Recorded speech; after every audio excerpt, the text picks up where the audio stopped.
Salve a tutti, oggi vediamo la preparazione di base della pasticceria, la salsa caramello, ideale per accompagnare dolci di vario genere come potrebbero essere del gelato o una panna cotta. La preparazione è molto semplice, come semplici sono gli ingredienti e le dosi da adoperare, ma vediamo nello specifico cosa ci occorre.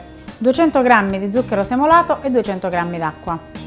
Iniziamo la preparazione versando metà dell'acqua in una casseruola d'acciaio col doppio fondo, oppure possiamo utilizzare un polsonetto di rame. Aggiungiamo poi tutto lo zucchero e lasciamo cuocere su un fornello a fiamma moderata fino a raggiungere una temperatura di 160 gradi. Occorreranno all'incirca 10 minuti di cottura. Possiamo verificare la temperatura utilizzando un termometro da cucina oppure osservando la colorazione che assumerà man mano lo sciroppo. A 160 gradi avremo uno sciroppo di un biondo chiaro. Man mano che proseguiamo con la cottura, la temperatura sarà leggermente più elevata e la colorazione sarà anche più intensa.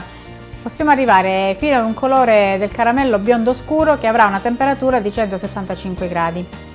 È importante che durante l'intero procedimento lo zucchero non venga mai mescolato, altrimenti si granisce e conferisce granulosità alla preparazione.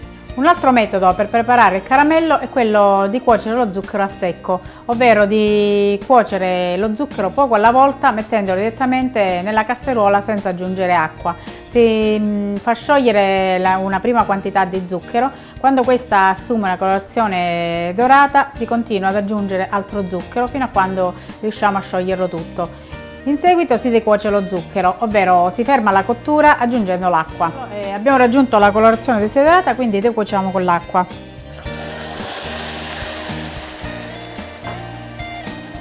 Poniamo molta attenzione perché nel momento in cui versiamo l'acqua il caramello e lo zucchero comincia a schizzare, quindi è molto pericoloso perché la temperatura è molto alta. A questo punto mescoliamo utilizzando sempre un utensile in acciaio. Per attenuare un po' lo shock termico dato dall'acqua immessa nel caramello è consigliabile utilizzare acqua calda. A questo punto il caramello è già pronto, quindi spegniamo e lo lasciamo raffreddare prima di utilizzarlo.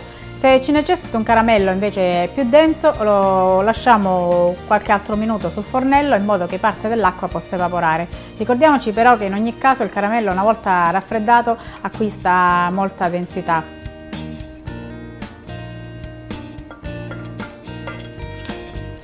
Una volta che il caramello si è intiepidito lo filtriamo per eliminare eventuali impurità contenute nello zucchero o frammenti di zucchero granito. Allora, una volta pronto il caramello doveva avere la consistenza del miele, quindi doveva essere abbastanza fluido ma non troppo liquido. Può essere utilizzato, come dicevo prima, soprattutto per accompagnare dei dessert al cucchiaio, ma è buono anche da servire semplicemente con della frutta. Va utilizzato freddo e si conserva per tantissimo tempo, data l'altissima concentrazione di zucchero. Un saluto da Sonia e al prossimo video.